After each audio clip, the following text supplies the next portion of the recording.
A giant cowboy bought obese twins with sacks on their heads, then gave them a home. On a dusty frontier street, two trembling women stand shamed before the jeering crowd, their faces hidden by burlap. The drunk who owns them laughs, calling them worthless. Then boots thunder on the boards. A giant cowboy steps forward, lays down a single silver dollar, and says, "They're worth more than gold to me." But what happens after that stuns the whole town. The sacks are torn away, revealing sisters with a secret tied to the land itself, an inheritance that powerful men would kill to steal. Soon, a railroad agent arrives with bribes. Thugs lurk in the shadows, and the town sheriff chooses the wrong side. In the middle of the storm, one lonely ranch house glows with lamplight, filled with prayer, hope, and the first taste of family. Yet when fire and abduction strike in the night, the question burns hotter than the flames. Can one man's mercy protect these sisters from a world set against them, or will their past shame and hidden truth destroy them all? Every story I share leads with love for people, for healing, for the things we sometimes forget to say out loud.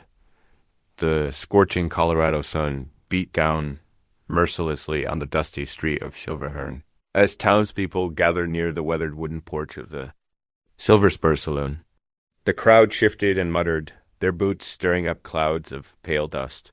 Inside the saloon, the usual clink of glasses and murmur of conversation had fallen silent as Jedediah Haskins, his face flushed with drink, dragged two bound figures through the swinging doors. "Step right up," Haskins bellowed, his words slurring. "Two for the price of one.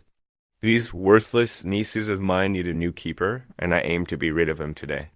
The two young women stumbled forward, burlap sacks covering their heads. Their simple calico dresses were wrinkled and dusty, their hands bound before them with rough rope. They stood close together, shoulders touching, as if trying to draw strength from each other's presence. Cruel laughter rippled through the crowd. "Ain't worth the feed they'd eat," someone called out. Another voice added, "Better off sending them to the circus." Haskins yanked on the rope binding his nieces, making them stumble. "Come on now, surely someone's got use for a pair of workhorses." More laughter followed his taunt, sharp and cutting in the summer heat. At the edge of the crowd, Boaz McCall stood silent, his tall frame casting a long shadow across the packed dirt of the street.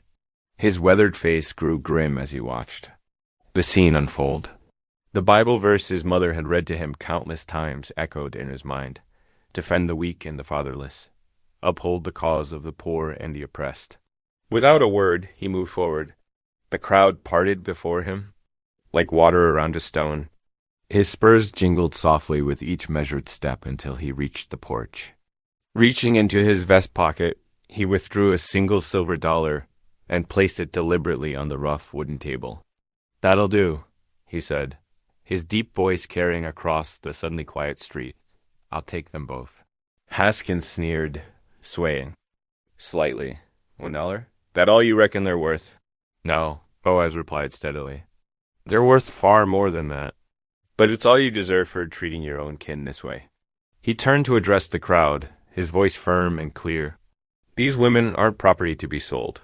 They're family now, my family." A collective gasp rose from the onlookers. Boaz stepped forward, his gentle hands reaching for the burlap sacks. With careful movements, he lifted them away, revealing two identical faces framed by dark brown hair. The twins were indeed large women, but their features were soft and kind beneath their obvious fear and shame. Their eyes, bright with unshed tears, darted between Boaz and the crowd. "It's all right now," he murmured, just loud enough for them to hear. As he untied their bonds, his big hands were surprisingly delicate with the knots. "I'm Boaz McCall. Might I know your names?" "I'm Lydia," whispered one, her voice trembling. "And this is my sister Lenora." The crowd began to disperse, some men shaking their heads in disgust, others laughing behind their hands.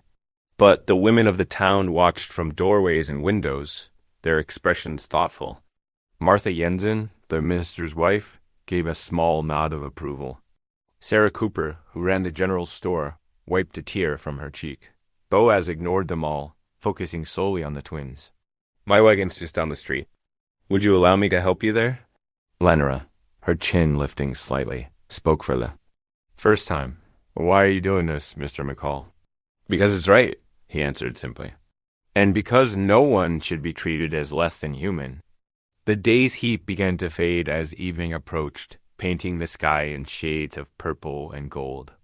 Boaz led the sisters to his wagon, steadying them as they climbed aboard. He'd spread clean blankets over the wooden seat and a water barrel, with a dipper hung from the side. It's a fair distance to my ranch, he explained, climbing up to take the reins. But there's fresh water here if you're thirsty, and we'll stop for supper along the way. As the wagon pulled away from Silverhorn, Lydia and Lenora sat close together, their shoulders touching once again, but this time in comfort rather than fear. The first stars were beginning to appear in the darkening sky, and a cool breeze carried the scent of sage and prairie grass. Lenora watched their former uncle stagger back into the saloon, while Lydia kept her eyes fixed firmly ahead. Neither spoke, but their postures gradually relaxed as the town receded behind them. The steady clip-clop of the horses, hooves and the creak of wagon wheels filled the silence. Boaz handled the reins with quiet confidence, giving the sisters time to collect themselves. He knew they'd need that space, and much more, to begin. Healing from their ordeal. For now, it was enough that they were safe, that they were free, and that they were no longer alone. The wagon rolled on into the gathering dusk, leaving behind the cruel laughter and harsh words of Silverhorn. Ahead lay uncertainty, but also hope. Hope that had been purchased with a single silver dollar and the courage to stand against injustice. The wagon wheels rumbled over the uneven trail as dusk settled across the Colorado prairie.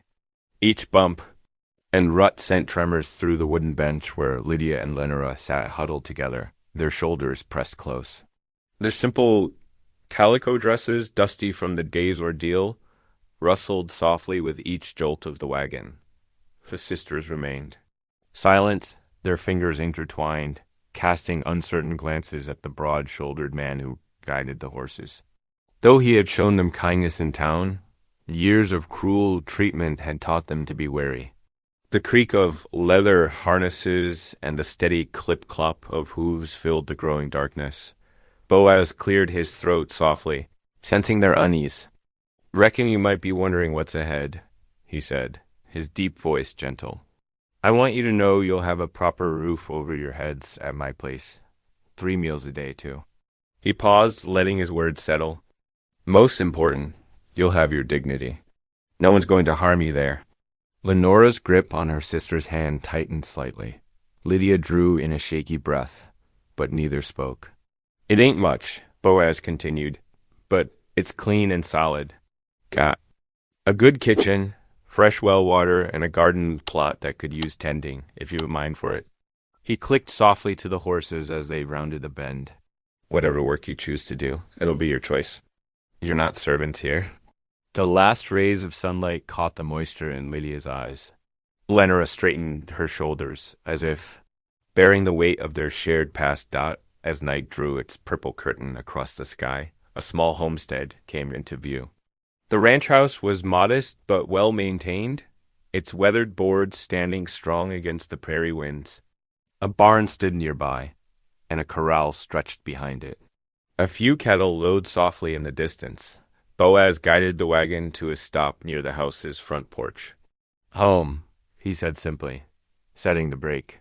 He climbed down and reached up to help each. Sister carefully from the wagon. Their feet touched solid ground just as the first stars began to twinkle overhead, leading them to the door. Boaz struck a match and lit a brass lamp hanging in the kitchen. Golden light spilled across clean plank floors and simple furnishings. A black cook stove stood against one wall, its pipe disappearing into the ceiling. A sturdy table with 4 chairs occupied the center of the room. "Sit yourselves down," he invited, moving to the pantry. "You must be hungry." The sisters perched carefully on 2 chairs, their movements hesitant. They watched as Boaz set out a loaf of fresh bread, a pot of beans he warmed on the stove, and cups of strong coffee sweetened with molasses. "Eat your fill," he encouraged, taking a seat across from them. There's plenty more. At first, they took only small bites, as if afraid the food might be snatched away. But as minutes passed and Boaz maintained his calm presence, their movements grew more natural. They ate with quiet gratitude, occasionally exchanging glances that held volumes of unspoken words. "No man's ever," Lydia whispered, then faltered. "Ever spoken kind to us before," Lenora finished, her voice barely audible. Boaz nodded slowly, understanding in his eyes. "That ain't right," he said simply. "But it's done with now." After they had eaten their fill, he rose and gestured for them to follow. Leading them down a short hallway, he opened a door to reveal a spare bedroom. A large bed, freshly made with colorful quilts, filled much of the space. A wooden dresser stood against one wall, and a wash basin sat on a small table. Beneath the window, "My mother made those quilts," he said softly. Before she passed on, "She'd be glad to know they're keeping you warm now." The sisters stood in the doorway, overwhelmed. Tears began to flow freely down their cheeks, though they made no sound. The quilts, lovingly stitched in patterns of stars and flowers, represented a kindness they had almost forgotten existed. "Take your rest now," Boaz said gently. "You're safe here." He left them, then heading out to tend to his horses for the night. The barn's large door creaked as he entered, lantern in hand. As he worked, removing harnesses and brushing down his team, he found himself glancing often toward the house. The lit window of the sisters' room glowed warmly in the darkness, and something stirred in his heart.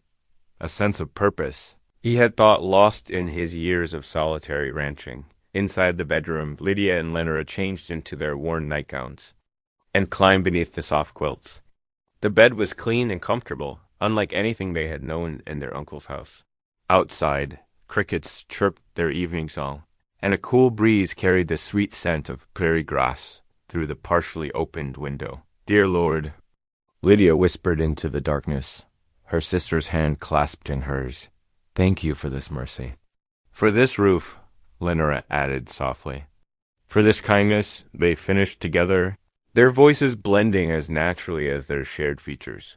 They lay quiet then, listening to the night sounds of their new home, the distant lowing of cattle, the whisper of wind in the cottonwoods, the gentle creaking of the house settling. For the first time in years, they felt the tight knot of fear in their chests begin to loosen.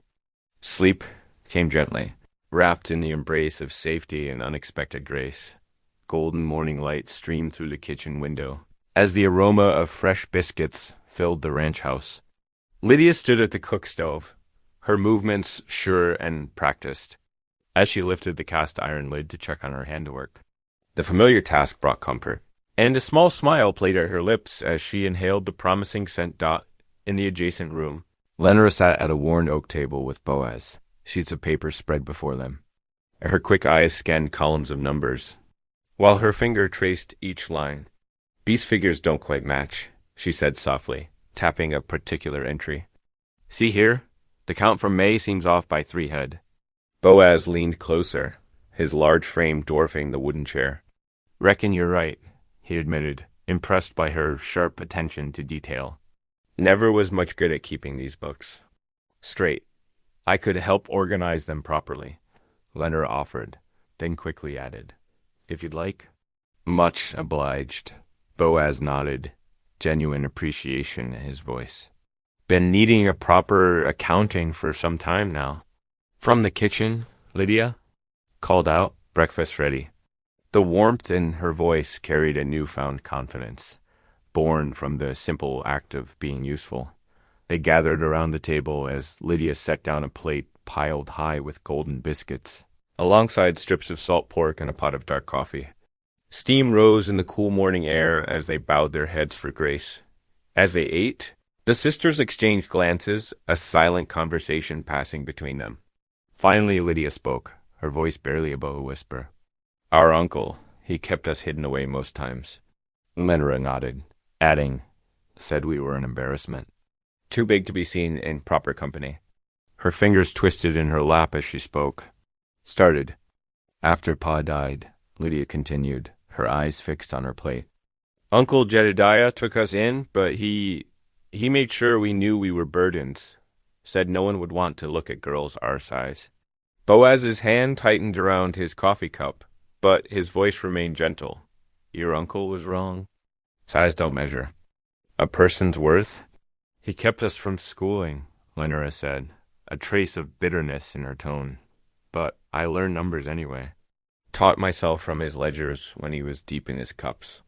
And I learned cooking from watching through the kitchen. Window, Lydia added, when the cook would come for special occasions. Their quiet confession was interrupted by the sound of approaching hoofbeats. Boaz rose and moved to the window, relaxing when he recognized the rider. Circuit rider, he announced. Reverend Matthews? Makes his rounds every few months, carrying mail and news. The sisters tensed slightly as Boaz went to greet the visitor. Through the open door, they heard friendly exchanges, followed by the rustling of paper. Got some old correspondence here. The Reverend's voice carried inside. Been trying to catch up with Jedediah Haskins. Heard he was in these parts. Boaz returned to the kitchen, holding a stack of yellowed envelopes. These belong to you now, he said, placing them before the sisters, being your uncle's legal wards. Lenora reached for the papers with trembling fingers. As she sorted through them, a document slipped free, its official seal catching the morning light. Her eyes widened as she began to read. Lydia, she breathed, look at this. The sisters bent their heads together over the paper, their faces growing pale. Boaz waited, patiently watching concern spread across their features. It's from Pa, Lydia finally said, her voice shaking. Before he died, he filed a water rights claim. For the spring in this valley, Lenora added, her finger tracing the precise legal language. The one that feeds all the ranches downstream. Boaz's expression grew serious. He reached for the document, and the sisters handed it over without hesitation. His eyes moved carefully over each line as the implications settled heavily in the room. Your father knew the value of water in these parts. He said slowly, his claim. If it's valid, it makes you both rightful heirs to the most important water source in the county. The sisters sat in stunned silence as Boaz rose and lit the lamp, though morning sun still filled the room. He spread the document, carefully under the stronger light, studying every detail. Every ranch for 20 miles depends on this spring, he explained, his voice thoughtful. Without it, the whole valley would go dry in summer. Cattle would die. Farms would wither. What does it mean for us? Lydia asked softly. It means you have power, Boaz answered honestly. Power your uncle might have known about. Might be why he kept you hidden away. A sudden gust of wind rattled the shutters, making them all start. The sound echoed through the quiet house like a warning, and the lamp flame flickered, casting shifting shadows across the precious document that had changed everything in a single. Morning. The morning sun cast long shadows across Boaz's ranch, as news spread through the valley like wildfire. Riders passing by shared whispers of railroad men with their brass instruments and measuring chains, marking the land with wooden stakes that marched steadily closer to the precious spring. Lydia stood at the kitchen window, kneading bread dough. With firm, steady strokes, her eyes tracked the dust clouds rising from approaching riders while Lenora sat at the table, carefully copying the water rights document in her precise handwriting. Boaz had suggested making duplicate copies, just to be safe. Someone's coming, Lydia announced, wiping flour from her hands. Looks like city folk. Boaz stepped onto the porch just as 3 riders pulled up to the hitching post. The man in the lead wore an expensive Eastern suit that seemed untouched by trail dust. His companions stayed mounted, their eyes sharp beneath their hat brims.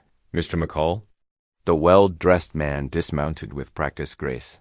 Cyrus Finch, representing the Western Pacific Railroad Company. He tipped his hat, revealing steel-gray hair and a smile that never reached his eyes. May we step inside? I have a business proposition that will interest you and your house guests. Boaz's expression remained neutral, but his shoulders tensed. The Haskin sisters are family now, not guests, and they're welcome to hear any proposition you bring. Inside, Lydia and Lenora sat close together on the wooden settee, while Boaz took his stance near the fireplace, arms crossed. Finch settled into a chair, producing papers from his leather satchel with flourish. "Ladies," Finch's voice dripped honey, "I understand you've recently discovered a claim to certain water rights in this valley. The railroad is prepared to offer you a very generous sum to transfer those rights." He named a figure that made the sisters exchange glances. "That's more money than we've ever seen," Leah whispered. "But less than a tenth of what the spring is worth," Lenora countered quietly. Her mind already calculating, Finch leaned forward, his smile tightening. "I should mention that this offer is time-sensitive. The railroad's progress cannot be delayed by lengthy negotiations. The spring feeds every ranch in the valley," Boaz spoke up, his deep voice steady. "Without it, good families would lose everything they've built." "Progress requires sacrifice," Finch replied smoothly. "Surely you understand that the railroad brings prosperity to all. These primitive water-sharing arrangements must give way to modern efficiency." Lenora's spine straightened. "Our father filed this claim legally. He meant it to protect the valley, not destroy it." "My dear girl," Finch's tone turned patronizing, "you can't expect to stand against the railroad. Eminent domain laws are quite clear. This offer is merely a courtesy, a chance for you to profit before the inevitable." "We ain't signing?" Lydia said firmly, surprising herself with her own courage. "That spring gives life to this whole valley. It ain't just about money." Finch's facade cracked slightly, a flash of anger crossing his features before the smooth mask returned. "I urge you to reconsider. The railroad has ways of claiming what it needs. Legal ways that could prove costly to oppose. I reckon we're done here." Boaz moved toward the door, his size suddenly more apparent. "You can show yourself out, Mr. Finch." The railroad agent rose, adjusting his jacket. "Think carefully, ladies. This generous offer won't last forever. The railroad takes what it needs, one way or another." He placed the contract on the table before striding out. They watched from the window as Finch and his men rode away, dust settling in their wake. The threat he'd left behind seemed to darken the room despite the bright afternoon sun. "What's eminent domain?" Lydia asked quietly. "It's a law that lets the government take private property," Lenora explained, her voice tight. "If they say it for the public good." Boaz stoked the hearth fire, though the day was warm. "Sometimes standing up for what's right means standing against them that's powerful," he said softly. "My ma used to say that's when we need the good Lord's strength most." Of all, without discussion, they gathered around the fireplace. Boaz knelt on the worn rug, his large frame somehow gentle as he bowed his head. The sisters knelt beside him, their hands clasped together. "Lord," Boaz's voice was quiet but firm, "we ask for wisdom to know your will and courage to follow it. Protect this valley and its people. Guide us in defending what's right. And help us remember that you are stronger than any railroad or law of man." "Amen," the sisters whispered together, as evening drew its purple shadows across the land. Coyotes began their lonely chorus in the distant hills. Boaz sat at the kitchen table, lamplight pooling around him as he carefully wrote his letter to the county clerk.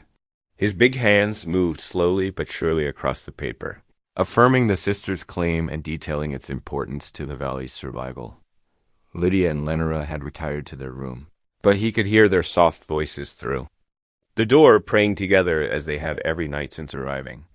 Their faith touched something deep in his heart, reminding him of his mother's quiet strength.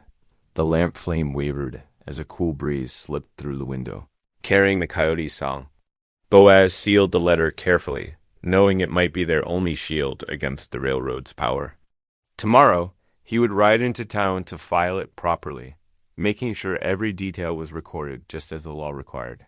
He glanced at the contract Finch had left behind, its elegant printing promising wealth in exchange for the valley's lifeblood. The railroad agent's threats hung in the air like storm clouds on the horizon. Dark with promise of trouble to come, the coyotes' cries grew closer, their wild voices rising and falling in the darkness beyond the lamplight. Boaz added another log to the fire, Its warm glow pushing back against the gathering night. Morning sunlight streamed through the kitchen window as Lydia bent over the freshly tilled garden soil. Her strong hands worked methodically, planting rows of herbs and vegetables, just as her mother had taught her years ago. Sweat beaded on her forehead, but satisfaction bloomed in her heart as she tucked each seedling into the rich earth. "Those herbs do fine there," Boaz commented from the fence, his deep voice carrying across the yard. "Good drainage on that." "Slope?" Lydia smiled, still amazed at how his gentle encouragement could lift her spirits. "Mama always said Sage likes to see the sunrise," she explained, patting the soil around a fragrant plant. "And the mint needs watching, or it'll take over everything." Inside the ranch house, Lyra sat at the kitchen table, her neat figures marching across the ledger pages. She'd discovered errors in Boaz's old bookkeeping that had been costing him money for years. Her quick mind found ways to track expenses that made more sense than his simple tallies. "Mr. McCall," she called out, then caught herself. "I mean, Boaz?" The familiar name still felt strange on her tongue. "These cattle sales from last spring. I believe you were shorted by $23. Boaz ducked his head through the doorway, his expression curious. "That's so, huh? Never was much good with numbers myself." He studied the careful columns she'd drawn. "You got a real gift there, Lenore." A flush of pride colored her cheeks. For the first time in years, her intelligence felt like a blessing rather than something to hide. The days fell into a rhythm as natural as breathing. Lydia's garden flourished under her careful tending, rows of vegetables promising fresh food for their table. She planted marigolds along the borders, their bright faces turning toward the sun like tiny lanterns. Every morning, she rose before dawn to tend the chickens and start breakfast, humming hymns under her breath. Lenora organized the ranch's records into careful order, creating systems for tracking everything from fence repairs to feed costs. Her sharp mind caught details Boaz had never considered, saving money in a dozen small ways.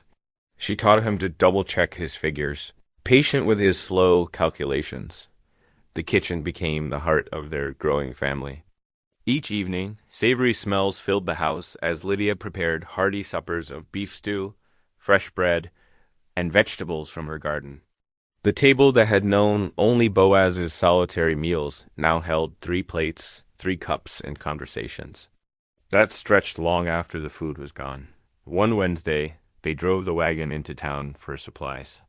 Whispers followed them down the street, some mocking, some curious, some admiring. Outside the general store, Mrs. Peterson, the minister's wife, stopped them. "Lydia, dear," she said warmly, "those preserves you sent for the church social were simply wonderful. Would you share your recipe?" Lydia's eyes widened with surprise and pleasure. "Why, yes, ma'am. It was my mama's recipe," she always added. "A pinch of cinnamon." Further down the street, 2 ranch hands nudged each other, snickering.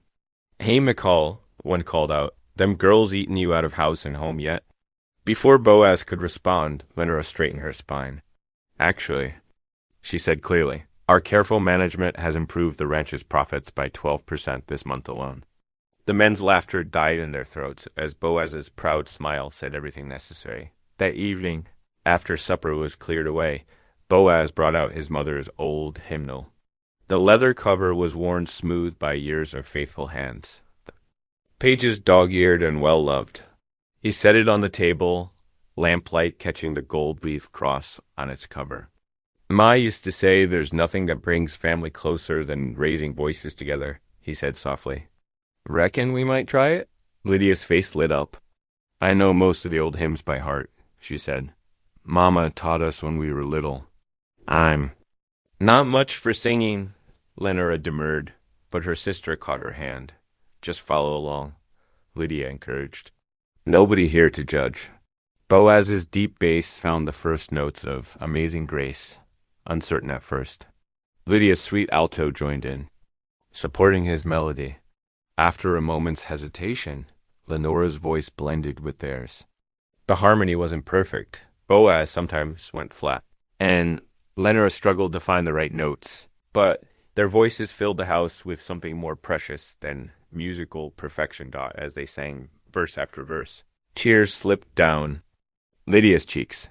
She remembered singing these same hymns with their mother before grief and cruelty had stolen their joy.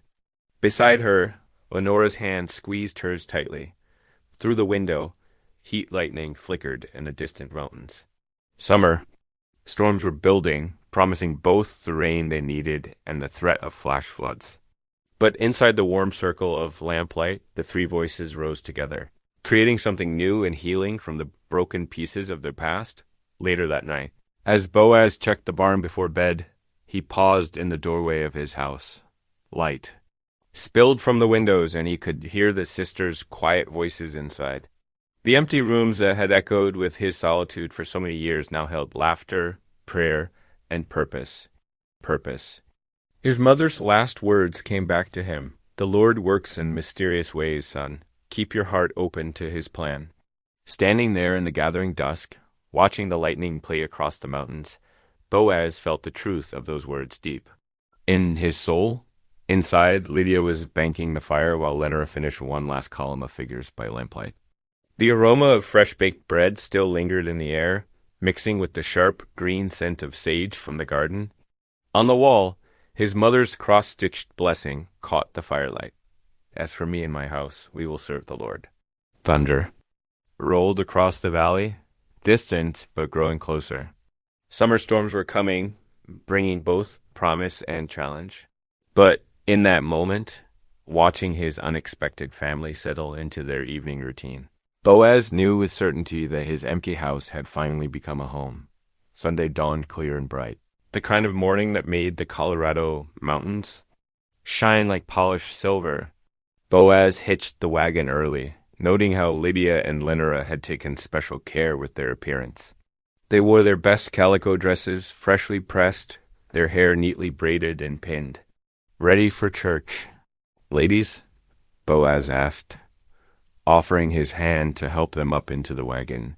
His own Sunday suit felt stiff and uncomfortable. But his mother had taught him proper respect for the Lord's house. The twins exchanged nervous glances. Been a long time since we attended proper services, Lydia admitted softly. Uncle never allowed it? Well, you're family now, Boaz said firmly, clucking to the horses, and family goes to church together. The wagon rolled into Silverhorn just as the church bell began to toll. White clapboard walls gleamed in the morning sun, and the small steeple reached toward heaven like a finger pointing the way. Other wagons and riders were already gathering, townsfolk in their Sunday best, making their way up the wooden steps as Boaz helped the sisters down from the wagon. The whispers began. Mrs. Peterson and her sewing circle huddled near the door, their fans fluttering like nervous birds. Several men who'd been at the auction weeks ago nudged each other, smirking. A few people simply turned their backs, but not everyone reacted with scorn. Old Widow Jenkins smiled warmly at Lydia, patting her arm as they passed. Good to see you here, dear, she said. We can always use more voices in the choir. Inside, the familiar sense of beeswax candles and old hymnals filled the air. Sunlight streamed through simple glass windows, catching dust motes in golden beams. Boaz led the way to a pew near the back, but Sarah Miller, who played the pump organ, waved them forward. Plenty of room up here, she called out, moving her skirts aside. Her kind gesture drew disapproving looks from some, but she held firm. Pastor Josiah Granger stood at the pulpit, his Bible already open before him. His weathered face creased in a gentle smile as he nodded to Boaz and the twins. The circuit preacher had seen too much frontier hardship to judge anyone's appearance or circumstances. As the congregation settled, Pastor Granger's strong voice filled the church. Today's scripture comes from Matthew chapter 7. Judge? Not that ye be not judged. His sermon wove through familiar verses about mercy and understanding, but today they carried special weight. Without directly mentioning recent events, he spoke of how God's love embraced all his children, regardless of how the world saw them. The Lord looks not on the outward appearance, he reminded them, but on the heart. And what do our hearts reveal about us, brothers and sisters? Do they overflow with compassion or with judgment? Do we lift up the downtrodden or cast stones? Lydia dabbed at her eyes with a handkerchief while Lenora sat straight-backed. Her chin lifted against the stares she could feel boring into her. Back, Boaz noticed several other women in the congregation nodding at the pastor's words, their expressions thoughtful. After the final hymn, people began filing out into the sunshine. Some hurried past without meeting their eyes, while others lingered to exchange greetings. Pastor Granger made his way through the crowd to clasp Boaz's hand. "Good to see you all here," he said warmly. "Ladies, I hope you'll join us again next Sunday." Before they could respond, Sheriff Amos Blount shouldered his way forward. His badge gleamed on his vest, but his smile didn't reach his eyes. "McCall," he drawled, "need a word with you." He jerked his head toward the church steps, away from the twins. Boaz squeezed Lydia's shoulder reassuringly before following. The sheriff's boots creaked on the wooden steps as he turned to face the taller man. "Been hearing things about them girls living out at your place?" Blount said, picking at his teeth with a matchstick. "Far as I know, there ain't no proper papers making them your kin or servants or anything else." "They're family," Boaz said quietly but firmly. "No papers needed for Christian charity." The sheriff's eyes narrowed. "That's so, because some folks are concerned about two unmarried women living with a bachelor. Ain't proper. Could be someone needs to look into their welfare." The threat hung in the air like gun smoke. Boaz straightened to his full height, looking down at the shorter man. "Those some folks wouldn't happen to work for the railroad, would they?" he asked mildly. Blount's face darkened. "Just doing my duty, looking out for public morality." "Be a shame if something happened to change their living situation. Would be an even bigger shame if folks learned how their sheriff takes railroad money to harass innocent women." Boaz replied, his voice still gentle but steel hard underneath. The sheriff spat his matchstick aside. "Watch yourself, McCall. Charity's one thing, but law's another." He stalked away, spurs jingling with each angry step. The ride home was quiet, each lost in their own thoughts. The Sunday dinner Lydia had left simmering in the cook stove filled the house with welcoming aromas when they arrived, but none of them felt much like eating. As evening settled over the valley, Boaz found Lydia on the porch, staring toward town. Her hands twisted her handkerchief into knots. "What if they come for us?" she whispered. "What if they drag us away like Uncle used to?" Boaz leaned against the porch post, his voice steady and sure. "Not going to happen. You're under my protection now, and I aim to keep it that way." "But," the sheriff said, "Sheriff Blount's all talk," Boaz assured her. "He works for men who want your water rights, nothing more. But they can't touch those rights without your permission, and they can't legally separate you from your property." Lenora joined them, bringing cups of fresh coffee. "We've never had anyone stand up for us before," she said softly. "Not since Papa died." "Well, you do now," Boaz replied simply. "And so does that spring water? Ain't right for the railroad to try stealing it from folks who depend on it." They sat together as darkness gathered, watching lantern lights flicker to life in distant farmhouses across the valley. The evening was unusually quiet, as if the land itself was holding its breath. No coyotes called, no night birds sang. Just the soft creak of the porch swing and the gentle clicking of Lenora's knitting needles broke the silence. Inside, the mantel clock ticked steadily, marking time in a world that suddenly felt less certain than it had that morning. But as Boaz looked at the sisters' faces in the lamplight, he saw not fear but determination growing there. Whatever came next, they would face it together. The morning sun painted long shadows across the McCall ranch as wagons began arriving. One by one, men with tool belts and sawhorses, women carrying covered dishes, and children skipping alongside, all made their way toward the site where Boaz's old barn had stood. The day promised something special, not just the raising of new timbers, but the raising of spirits too. Lydia had been up since before dawn, stoking the cook fire and setting out tables under the canvas awning. The aroma of fresh coffee and baking biscuits drew appreciative sniffs from the early arrivers. Her hands trembled slightly as she arranged plates, unused to being the center of so much attention. But her natural warmth soon began to shine through. "These biscuits smell like heaven itself," Martha Wilson declared, setting down her own dish of beans. "My Henry won't stop talking about the pie you sent home last week." Lydia blushed, pleasure warming her face. "Just my mama's old recipe," she said softly. She always said good food brings folks together. Meanwhile, Lenora had spread quilts in the shade of a wagon, where several children gathered curiously. She pulled out a slate and some primers she'd found in Boaz's mother's trunk. "Who wants to learn their letters?" she asked, and small hands shot up eagerly. Soon she had them tracing letters in the dust, their giggles mixing with the sound of hammers and saws. "Look, Pa," little Tommy Peterson called out. Miss Lenora showed me how to write my name. His father paused in hauling lumber, surprise crossing, his weathered face as he studied the careful letters. "Well now, that's mighty fine work, son. The morning progressed with the steady rhythm of work.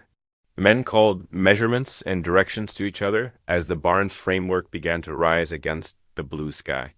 Women moved between the cooking area and the work site, ensuring no one went hungry or thirsty in the summer heat. Boaz worked alongside his neighbors, his height making him useful for the highest beams. He couldn't help glancing often toward the twins, pride swelling in his chest as he watched them find their places in the community. Lydia moved among the workers with a quiet grace, making sure everyone had water and food. Lenore's impromptu. School had grown to include several mothers who listened as she explained simple sums using pebbles and sticks dot by midday. The skeleton of the barn stood tall, and everyone gathered for dinner under the awning. Lydia's table groaned with food, golden biscuits, 3 kinds of beans, fried chicken, and pies of every description. People who had once turned away from the sisters now found themselves asking for seconds, praise flowing as freely as the lemonade. "Never tasted dumplings like these," old Jim Tucker admitted, patting his belly. "Reminds me of my mama's cooking, God rest her soul." The afternoon brought more progress as walls went up and rafters were set in place. Children darted between the workers, carrying tools and messages, proudly showing off their new writing skills to anyone who would look.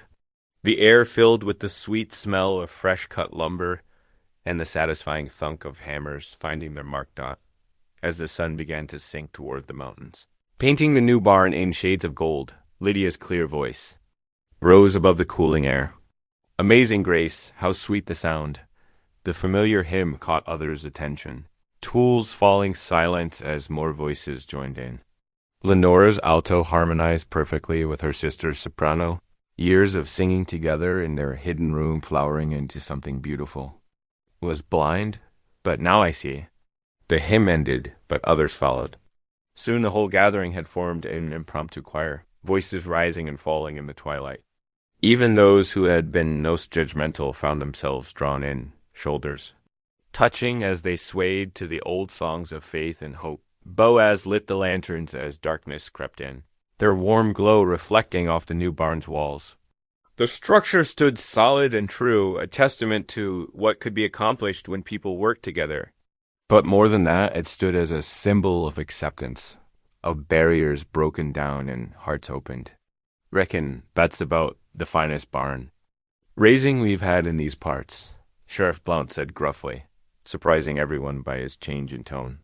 He nodded toward the twins, and the finest meal to go with it. Families began gathering their things, children sleepy-eyed but happy. Hands were shaken, backs were patted, and promises were made to return for Sunday services. The twins found themselves included in the goodbyes, accepted not as oddities or burdens, but as valued members of their community as the last wagon rolled away. Boaz stood with Lydia and Lenora, watching the lantern light dance across the new barn's walls. Stars were beginning to peek out above, and a gentle peace settled over the ranch. "You both did fine today," Boaz said quietly. "Real fine." Lenora smiled, her usual reserve softened by the day's events. "Those children are so eager to learn. Their mothers asked if I might continue teaching them. And Mrs. Wilson wants my recipe for apple pie, Lydia added, wonder in her voice. Said the Ladies' Aid Society needs good cooks. Boaz nodded satisfaction, filling his heart. This was what he'd hoped for when he first stepped forward in town, not just providing a home for two lost souls, but helping them find their place in the wider world. The new barn stood as solid proof that acceptance was possible, that hearts could change, that hope could flourish in the most unexpected places. The lanterns flickered, casting warm pools of light across the yard, turning the ordinary into something magical. For this one golden evening, all seemed right with the world. Tomorrow might bring new challenges, but for now, they could savor this sweet taste of belonging. The grandfather clock in the hallway struck midnight, its deep chimes echoing through the quiet house. Boaz lay half awake in his bed, still feeling the warmth of community from the barn raising in his heart. Through his window, the new barn stood proud against the starlit sky, a testament to what goodness could build. A flicker of orange caught his eye. At first, he thought it was just the moon playing tricks. Then he saw it again, a tendril of flame licking up the fresh-cut boards of the barn's eastern wall. His heart stopped for a beat, then thundered into action. Fire? He bellowed, his voice booming through the house as he yanked on his boots. Lydia, Lenora, the barn's burning. He heard the twins' door slam open as he raced down the stairs, taking them 3 at a time. The cool night air hit his face as he burst outside, only to be met by a wave of scorching heat. The flames had already taken hold of the lower walls, spreading with unnatural speed. This ain't natural, he muttered, sprinting to the well. The rope burned his palms as he hauled up the first bucket. Behind him, he heard the twins' footsteps on the porch. Stay back, he shouted, but they were already running toward him with more buckets. Lenora's face was set with determination, while Lydia's eyes reflected the growing inferno. They formed a line, passing buckets from the well to the barn, but it was like trying to douse a forest fire with dewdrops. The fresh timber caught like kindling, and Boaz's nose caught the sharp smell of coal oil. This was no accident. The crack of a rifle split the night. Boaz whirled, pushing the twins behind him, but too late he realized the shot was just a signal. Dark figures emerged from the shadows, moving with purpose. Get to the house, he ordered, but rough hands were already grabbing at the sisters. 4 men, faces hidden by bandanas, had circled behind them while they fought the fire. 2 seized Lydia, while another pair grappled with Lenora. Boaz lunged forward, his fist connecting with the first man's jaw. The satisfying crunch was followed by a sharp pain as another attacker struck him from behind with something heavy. He staggered, stars exploding in his vision. Boaz! Lydia's scream pierced through his daze. Through blurring sight, he saw burlap, sacks being forced over the twins' heads, a cruel echo of their stay in town. No! He tried to rise, but his legs betrayed him. Another blow caught him across the shoulders, driving him to his knees. The twins' muffled cries mixed with the roar of the flames and the pounding in his head. Hoofbeats approached, more riders leading extra horses. The attackers moved with practiced efficiency, lifting the struggling sisters onto mounts. Boaz crawled forward, reaching desperately, but a boot caught him in the ribs, sending him sprawling. Consider this a business transaction. A familiar voice drawled. Cyrus Finch, the railroad agent, nothing personal. The thunder of hooves filled the night as the riders galloped away, taking Lydia and Lenora with them. Their frightened cries grew fainter until only the crackling of flames remained. Boaz forced himself to his feet, swaying. Blood trickled down his neck, but the pain was nothing compared to the ache in his chest. He staggered toward the stable, but his vision swam. The last blow had been too much. His legs gave way, and he collapsed into the dirt. The barn, raised by loving hands just hours before, became a tower of flame against the black sky. Sparks rode the wind like fireflies, dancing over Boaz's crumpled form as consciousness slipped away. He woke to gray dawn and the bitter smell of wet ashes. The barn was a skeleton of charred timbers still smoking in the pale light. His clothes were damp with dew, his body stiff with cold and pain. Forcing himself up, Boaz surveyed the destruction. The barn was a total loss, but that meant nothing. Compared to the empty silence where Lydia and Lenora should have been, their abandoned buckets lay scattered, the spilled water long since soaked into the earth. He touched the crusted blood on the back of his head, wincing. The morning breeze carried the acrid scent of coal oil, confirming what he'd suspected. The fire had been set to draw them out, to create chaos perfect for an ambush. Standing in the ruins of last night's hope, Boaz felt the weight of failure pressed down on him. He'd promised the twins safety, promised them a home, and now they were gone, snatched back into darkness by the very forces they'd fled. The sun rose higher, revealing boot prints in the mud, horseshoe marks leading north.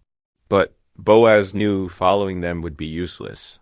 The attackers had too much of a head start, and they'd surely split up to hide their trail. Smoke rose in thin columns from the ashes, like prayers ascending to an empty sky.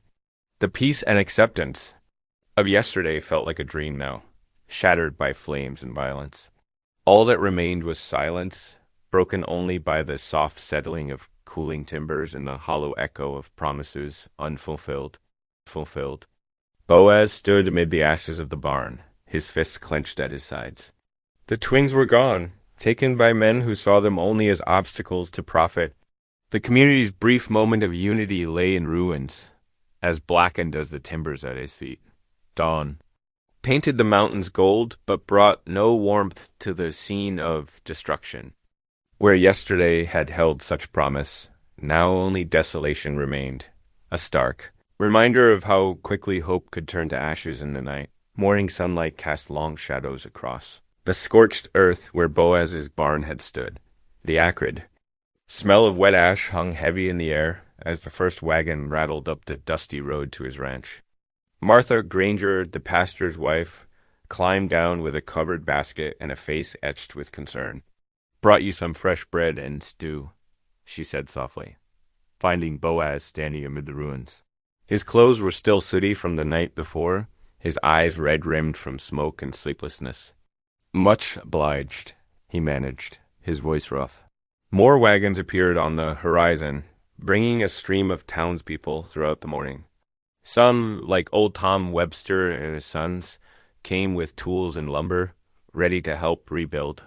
Others hung back near their wagons, whispering and pointing at the destruction. Sarah Miller, who'd shared hymns with Lenore just yesterday, pressed a jar of preserves into Boaz's hands with tears in her eyes. "We're praying for them," she whispered, "for all of you." But for every kind gesture, there were sideways glances and muttered comments. "Probably for the best," he overheard Widow Jenkins say to her neighbor. Those girls weren't natural, living here with an unmarried man. By midday, Boaz couldn't bear the parade of mixed sympathy and judgment any longer. He walked the half-mile into town, his boots heavy with grief, to speak with Sheriff Blount. The lawman's office was cool and dark. Compared to the blazing summer day outside, Blount barely looked up from his newspaper when Boaz entered. "Heard about your trouble," he drawled, boots propped on his desk. "Shame about the barn." "The barn don't matter," Boaz said, his large frame casting a shadow across the sheriff's desk. "Those girls were taken, kidnapped. You need to form a posse." Blount sighed, folding his paper with exaggerated care. "Now, Boaz, let's be reasonable. Far as the law's concerned, them girls are still their uncle's responsibility. You ain't got no legal claim to them." "They're grown women." Boaz's voice rumbled like distant thunder. "They chose to stay with me. Did they now?" Blount's eyes narrowed. "Got any paper saying so? Marriage license? Adoption papers?" "Way I hear. You bought them for $1 in front of the saloon. That ain't exactly legal proceedings." The truth of those words struck Boaz like a physical blow. He'd been so focused on showing the twins kindness, he hadn't thought about making their arrangement official. "Someone set my barn on fire," he pressed. "Used it as a distraction to take them. Got any proof of that?" Blount examined his fingernails. "Maybe them girls just ran off? Or maybe their kin came to collect them proper-like. Either way, ain't no crime been committed that I can see. Boaz's hands clenched into fists at his sides, but he kept his voice steady. You know that ain't true. What I know, Blount said, standing to face him, is that you'd best leave well enough alone. Them girls got family. Real family. And if certain parties with influence in this territory think they belong elsewhere, well, he shrugged. That ain't my concern. The weight of the sheriff's corruption pressed down on Boaz like a physical thing. Without another word, he turned and walked out, letting the door slam behind him. The walk back to his ranch seemed longer than before. The afternoon sun beat down mercilessly, but Boaz barely noticed the heat. His mind was filled with memories of the twins, Lydia's quiet humming as she worked in the kitchen, Lenora's proud smile when she balanced his ledgers perfectly. Back at the ranch, the last of the townspeople had gone, leaving him truly alone. The silence was deafening. No gentle chatter from the kitchen, no creak of rocking chairs on the porch where the sisters liked to sit and read in the evening, standing in the ruins of his barn. Boaz felt his legs give way. He fell to his knees in the ashes, overwhelming. Grief finally breaking through his careful control. Lord, he whispered, his voice cracking, I failed them. I promised them safety, and I failed. Tears fell freely now, cutting tracks through the soot on his face. I ain't strong enough for this. Ain't smart enough to outthink these men. Ain't got the power to fight the railroad. His broad shoulders shook with sobs. Please help me find a way. As he knelt there, head bowed in the gathering dusk, his mother's voice seemed to whisper from memory. She'd always told him that God gave the biggest burdens to those with the strongest shoulders. Sometimes, son, she'd say, carrying another's load is the holiest work we can do. The words echoed in his heart as the sun sank behind the mountains. Lydia and Lenora's burdens had become his own, not by law or by duty, but by choice, by love. And love, his mother had taught him, was stronger than any law written by men. Slowly, purpose began to replace despair. Prayer steadied his racing thoughts, giving shape to determination. The railroad men, the corrupt sheriff, even Jedediah Haskins, they all thought money and power made them strong. But Boaz knew different. True strength came from something deeper. Night settled over the ranch as Boaz finally rose from his knees. His joints were stiff, his clothes covered in ash, but his heart was firmly resolved. Moving with quiet purpose, he went to the stable where his horse nickered softly in greeting dot by lamplight. He gathered his gear, bedroll, canteen, rifle, and his mother's worn Bible. The last embers of the barn fire glowed faintly as he settled. His horse, checking each strap with care. The twins were out there somewhere, frightened and alone, thinking he'd abandoned them to their fate. But they were wrong. He was coming for them, and neither railroad money nor corrupt law would stop him. Loading his saddlebags, Boaz touched the silver dollar in his pocket, the one he'd used to buy the twins' freedom. It reminded him that sometimes the smallest actions done with love could change everything. The moon rose as Boaz mounted up, casting long shadows across the burned ground. Tomorrow, he would begin tracking the kidnappers properly. Tonight, he would ride north, following the hoof prints. While they were still fresh, his horse's footfalls echoed in the quiet night, carrying him away from the ashes of yesterday's hope and toward whatever trials tomorrow would bring. Dawn painted the Colorado. Foothills in shades of amber and rose as Boaz guided his horse along barely visible tracks.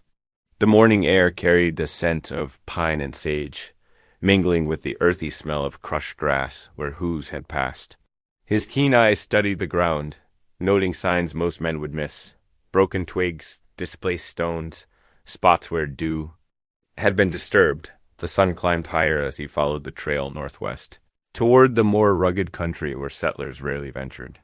His mother's Bible rode in his saddlebag, its familiar weight a comfort as the miles passed beneath his horse's steady gait. Every so often, he would dismount to check the signs, his large hands gentle as they traced marks in the dirt dot by early afternoon. The terrain had grown more challenging. Rocky outcrops broke through the grass, and stands of pine cast deep shadows across the trail. Boaz paused to water his horse at a small creek, the sound of running water almost masking another noise, the soft scrape of leather on stone. Turned slowly, his hand moving toward his rifle, but stopped when a familiar figure emerged from the shadows. Henry, the Cherokee scout, stood beside a granite boulder, his dark eyes studying Boaz with careful consideration. The two men had crossed paths before, trading fare in horses and information, building a cautious respect over the years. "McCall," Henry said simply, inclining his head in greeting. "Henry," Boaz replied, straightening to his full height but keeping his hands clear of his weapons. "Reckon you've been following the same trail I have." The Cherokee scout moved forward with the fluid grace of a man at home in the wilderness. His buckskin jacket showed signs of hard travel, and a Winchester rifle was slung across his back. "3 riders," he said. "2 women in the wagon, heading for the old mission ruins." Boaz felt his heart tighten. "He saw them?" Henry nodded, settling on a sun-warmed rock. "Watched them pass in the night. Railroad men, wearing city boots but riding like they mean business." He pulled a worn leather pouch from his belt, found something they dropped too. The sun was westering as the 2 men made camp in a sheltered hollow. Henry built a small fire while Boaz tended to their horses, the familiar tasks helping to settle his anxious thoughts. Over coffee brewed in Henry's battered tin pot, the Cherokee scout spread out several papers on a flat stone between them. "Railroad documents," Henry explained, his voice carrying an edge of controlled anger. "Plans for taking land, not just the spring on your ranch, but all the water rights for 50 miles, including Cherokee hunting grounds promised in the treaties." Boaz studied the papers by firelight, his large fingers carefully turning the delicate pages. Land surveys, water rights claims, and letters bearing official-looking seals spread before him. But something wasn't right about them. "These signatures," he said slowly. "They're forged." Henry's eyes gleamed in the firelight. "Yes, they make. Papers say what they want, then use it to steal what isn't theirs. My people know this story well." The crack and pop of burning wood filled the silence between them. Boaz thought of Lydia and Lenora, remembering their father's legitimate water claim. "The railroad wants the twins to sign away their rights," he said. "But they're playing a bigger game." "Much bigger," Henry agreed. "They plan to dam the creek, sell water rights back to both settlers and Cherokee at prices no one can pay. Those who can't pay will be forced to leave." Stars began to appear overhead as the 2 men planned their next move. Henry knew the country ahead better than any man alive, and his skills as a tracker were legendary. More importantly, he had his own reasons for wanting to stop the railroad scheme. "My people have seen too many promises broken," Henry said, adding wood to their small fire. "Too many papers that mean nothing." "But these," he touched the forged documents. "These prove the railroad men are thieves and liars. When the Indian agent sees these, even he must act." Boaz nodded slowly, hope kindling in his chest for the first time since the barn burning. "We'll need to move fast," he said. "The railroad men won't keep the twins at the mission long." 3 hours ride at dawn, Henry confirmed. "But they have guards posted. Getting close won't be easy." The 2 men spent the next hour planning their approach. Henry sketched a rough map in the dirt, showing the layout of the old mission and the likely places where guards would be stationed. They agreed that stealth would serve better than direct confrontation, at least until the twins were safely away as the fire burned down to coals. Boaz felt the weight of the task ahead, but having Henry's help changed everything. The Cherokee scout's knowledge and skill filled gaps in his own abilities, and together they stood a real chance of rescuing the twins and exposing the railroad's corruption. "Get some rest," Henry advised, settling back against his saddle. "I'll take first watch." Boaz nodded gratefully, though sleep seemed unlikely. Above them, stars wheeled in their ancient patterns, reminding him of nights spent on the range, reading his mother's Bible by firelight. Now, preparing for whatever dangers tomorrow might bring, he drew strength from knowing he wasn't facing them alone. The night deepened around their camp, bringing with it the soft calls of owls and the distant cry of a coyote. Two men from different worlds, united by a common cause, kept vigil beneath the vast Colorado sky. Tomorrow would test them both, but tonight they rested, gathering strength for the trials ahead. The summer sun beat down mercilessly as Boaz and Henry followed the kidnappers' trail through increasingly rough terrain. 2 days had passed since they'd left their first camp, each hour bringing fresh signs that they were gaining ground. The tracks led them deep into a maze of red rock canyons, where shadows grew longer and the air grew thinner. Henry moved like a ghost across the rocky ground, reading signs invisible to most men. He would stop occasionally, touching a broken twig or studying the pattern of scattered pebbles, before gesturing silently for Boaz to follow. The big rancher's movements were slower but equally careful, his usual powerful stride tempered by the need for stealth. By late afternoon of the second day, Henry raised his hand in warning. They dismounted, leading their horses into a natural hollow screened by scrub pine. The Cherokee scout pointed to a narrow gap between towering canyon walls ahead. "They're camped in the box canyon beyond," Henry whispered, his voice barely louder. Then the warm breeze. 3 men with rifles. "The wagon is there too." Boaz's heart quickened. "The sisters?" Henry nodded. "I saw them when I scouted ahead. They're bound, but alive." The 2 men settled into a sheltered position where they could observe the canyon entrance. As the sun sank toward the horizon, they watched through Henry's battered field glass as 2 armed men patrolled the perimeter of the camp. A 3rd man sat by a small fire, cleaning a revolver. The wagon stood in deep shadow, its canvas cover drawn tight. "Night will be our ally," Henry murmured, studying the guard's patterns. "The moon rises late. We wait until then." The waiting was hard on Boaz. Every fiber of his being urged him to charge in, to confront the kidnappers directly. But he trusted Henry's judgment. The Cherokee had survived years in this unforgiving country by knowing when to strike and when to wait. Darkness crept into the canyon like rising water, filling every hollow and shadow. The guards lit a larger fire, its flames casting dancing shadows on the rock walls. Through the field glass, Boaz could see Lydia and Lenora huddled together in the wagon, their hands bound but supporting each other as they always had done at last. The moon began to rise, a silver sliver peeking over the eastern rim of the canyon. Henry touched Boaz's arm and pointed to a barely visible game trail that wound down the canyon wall. Without a word, they began their descent. Moving in darkness over broken ground required all their skill and patience. One loose stone, one misplaced step could alert the guards. Henry led the way, his moccasins finding secure purchase where boots might slip. Boaz followed, his huge frame surprisingly quiet as they picked their way down the treacherous slope. They paused behind a boulder at the canyon floor. 20 yards away, one guard dozed by the fire while another walked a casual patrol around the camp's perimeter. The 3rd man was nowhere in sight. Henry pointed to himself, then to the patrolling guard. He gestured for Boaz to handle the man by the fire. The big rancher nodded, understanding. They would need to move simultaneously to prevent any alarm. Being raised, they separated, each man becoming one with the shadows. Boaz crept toward the fire, using its flickering light to mask his movement. Henry vanished into the darkness like a spirit, circling wide to intercept the patrol. The guard by the fire never knew what hit him. Boaz's powerful arms wrapped around him from behind, one hand clamping over his mouth while the other arm locked around his chest. A brief struggle ended with the man going limp in a carefully controlled chokehold.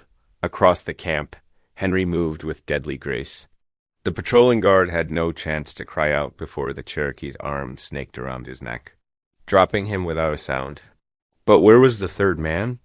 A twig snapped behind Boaz. He spun just as the missing guard emerged from behind the wagon, rifle raised. Before the man could fire, Boaz crossed the distance between them in 2 long strides. They crashed together. the rifle flying from the guard's hands as they grappled in the dust. The guard was strong and skilled, landing several solid blows to Boaz's ribs. But the big rancher had spent years wrestling steers and breaking horses.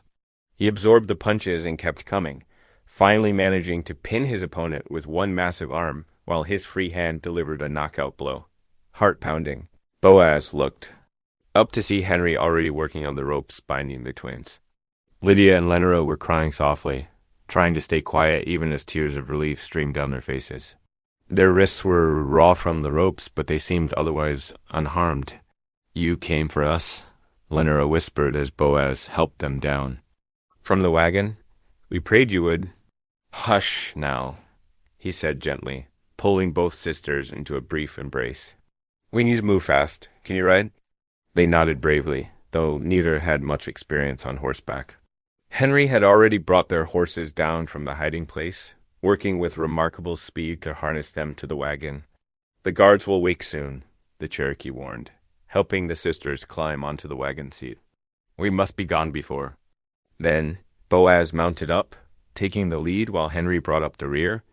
The wagon wheels had been wrapped with cloth to muffle their sound, another sign of the kidnappers' planning. And now that same preparation worked in their favor as they made their escape. Dawn was just beginning to paint the eastern sky when they emerged from the maze of canyons. The first rays of sun caught the tears still drying on the sisters' faces, but now they were tears of joy and gratitude rather than fear. Behind them, the empty canyon echoed with the steady rhythm of hoofbeats as they made their way home.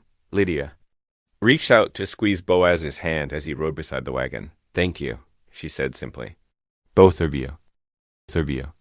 Henry acknowledged her words with a slight nod, his dark eyes constantly scanning the trail ahead and behind. They weren't safe yet. The railroad men wouldn't give up easily, that they had won this round. More importantly, they had proof of the railroad's crimes and the forged documents that would expose their scheme.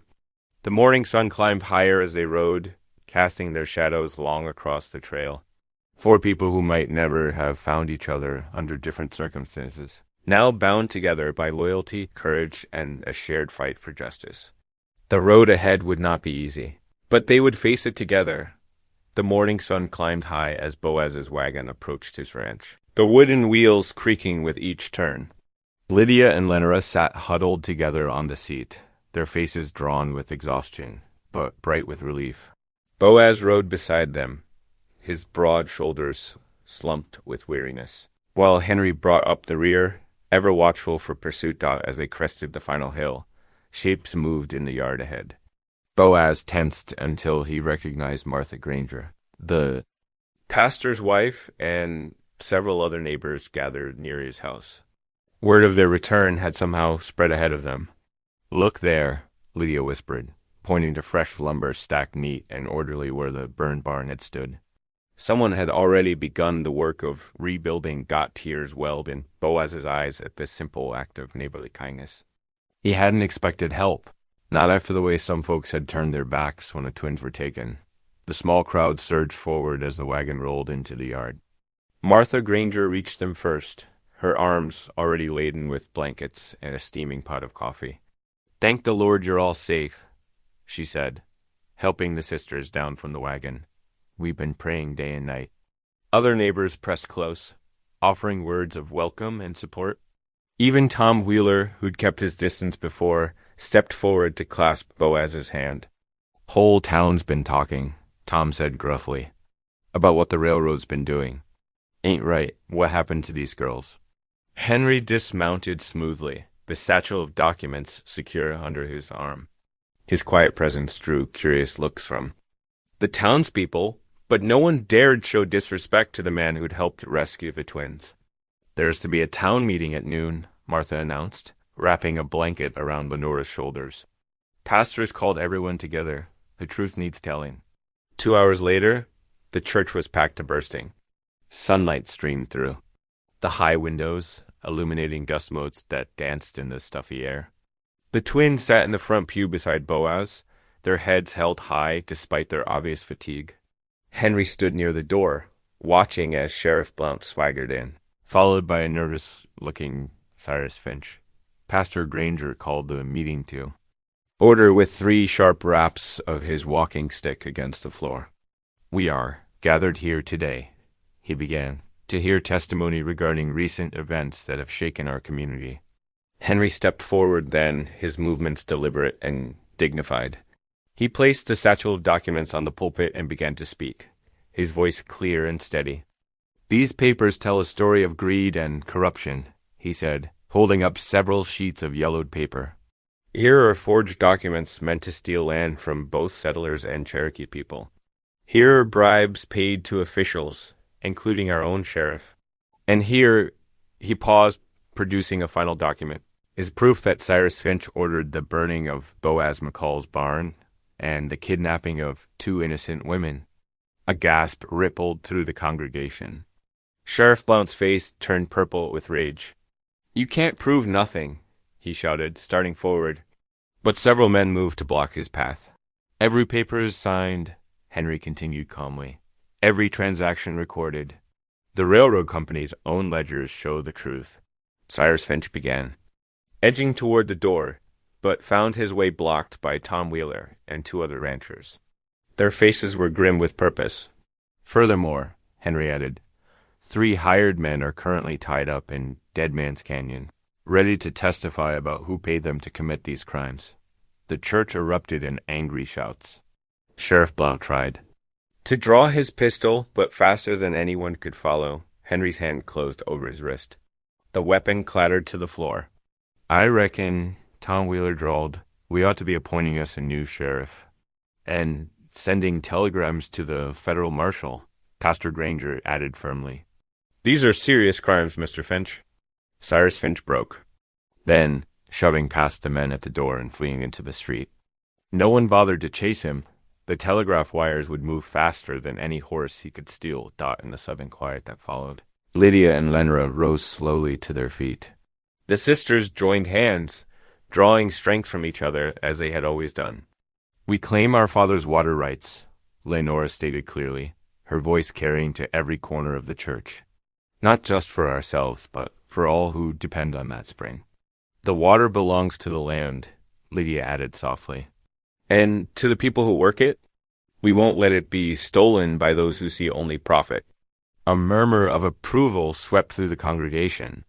Martha Granger was the first to stand, followed quickly by others, until the whole church was on its feet. Even those who had once mocked the sisters now nodded in respect. Pastor Granger raised his hands for quiet. "Let it be recorded," he proclaimed, "that this community stands witness to the rightful claim of the Haskin sisters. Let it also be recorded that Sheriff Blount is hereby stripped of his authority, pending investigation of his crimes." 2 men led the former sheriff away, his badge already torn from his chest. Others gathered around Henry, examining the damning documents with expressions of disbelief and anger. Boaz stood behind the twins, one massive hand resting gently on each of their shoulders. He could feel them trembling slightly, but their faces showed only strength and dignity. "You did it," he whispered. "You stood up for what's right." Lenora reached up to squeeze his hand. "We all did it," she corrected him. "Together." The meeting gradually broke up, people filing out into the bright afternoon sunlight. Many stopped to speak kind words to the sisters or offer help with rebuilding the barn. Henry stood quietly to one side, accepting their thanks with simple nods. "The spring will flow free," he said to Boaz as they prepared to leave. "For all people as it should." Martha Granger was already organizing a proper dinner to celebrate, shooing the exhausted group toward Boaz's ranch with promises of fresh bread and stew to follow Dot as they rode home through the golden afternoon. Boaz looked at the family he had. Found 2 brave sisters who had overcome shame and fear to stand up for justice, and a quiet Cherokee friend who had risked everything to help expose the truth. The spring water sparkled in the distance, a promise of life and hope for all who depended on it. The twins sat straighter now, their shoulders squared with newfound confidence. They had faced their accusers and emerged victorious. More importantly, they had found their place in a community that finally saw their true worth the morning after the town meeting, Wagons began rolling into Boaz's ranch before the sun had fully risen. Men arrived with sawhorses and tools, while women brought baskets, loaded with fresh bread and pies. Children darted between the adults, eager to help however they could. "Never seen such a turnout," Boaz muttered, watching Tom Wheeler directing the placement of fresh support beams. Lydia had taken charge of the outdoor kitchen, her confidence growing as she coordinated the meal preparation. The aroma of her famous beef stew drifted across the busy worksite, making stomachs growl appreciatively. Lenora sat at a makeshift table, carefully tracking lumber supplies and noting each family's contribution. Even those who had once whispered cruel words now waited patiently for her instructions. "Mind those nails, Jimmy," she called out to a young boy who was gathering spilled hardware. "Everyone counts." Little Sarah Peterson, who had once hidden behind her mother when the twins passed, now proudly helped Lydia stir the stew pot. Other children competed to carry boards and fetch water, their laughter echoing across the yard as the sun began to set. The new barn stood complete, taller and sturdier than its predecessor.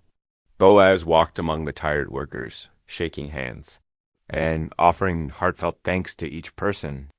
The genuine smiles he received in return told him that something more than just a barn had been rebuilt that day. Winter settled over the valley, like a soft blanket, painting the landscape in pristine white. Delicate snowflakes drifted past the windows of Boaz McCall's ranch house, where golden lamplight spilled across the yard. Inside, the crackling hearth cast dancing shadows on the wooden beams overhead. From the newly rebuilt barn came the contented lowing of cattle, safely sheltered from the growing storm. The kitchen radiated warmth as Lydia pulled a fresh loaf of bread from the oven, its yeasty aroma filling the air. Lenora set out 3 tin plates, her movements precise and sure, so different from her first tentative days in his house. Around the sturdy oak table, the 3 clasped hands forming an unbroken circle. Boaz's deep voice led the prayer, steady and grateful. "Lord, we thank you for this food, for this shelter, and most of all for bringing us together as family." "Amen," the sisters echoed, their voices strong and clear. Laughter bubbled up as they passed steaming dishes, the sound filling corners that had known only silence for too long. Boaz gazed at the sisters' faces, lit by lamplight and joy. Where once there had been shame, he saw dignity. Where loneliness had echoed, love now dwelled. Through the window, snow continued its gentle descent, but inside, warmth and belonging reigned supreme. If today's story reminded you of the quiet strength of love, I'd love to see you again. Subscribe, and tomorrow we'll meet right here, where love speaks softly and stays.